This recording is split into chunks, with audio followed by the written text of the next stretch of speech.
కాశోవాసి శ్రీరంగధామేశ్వరి సహస్రకోటి తేజముతో వెలిగెడి శ్రీలక్ష్మి చతుర్ముఖాది అమరులచే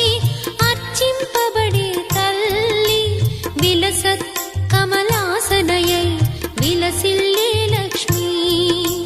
పైరు చేతుల మనోహరం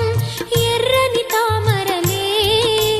క్రింద చేతులలో ఒకటి ధనం ఒకటందించే అభయం అట్టి జగన్మాతగు లక్ష్మి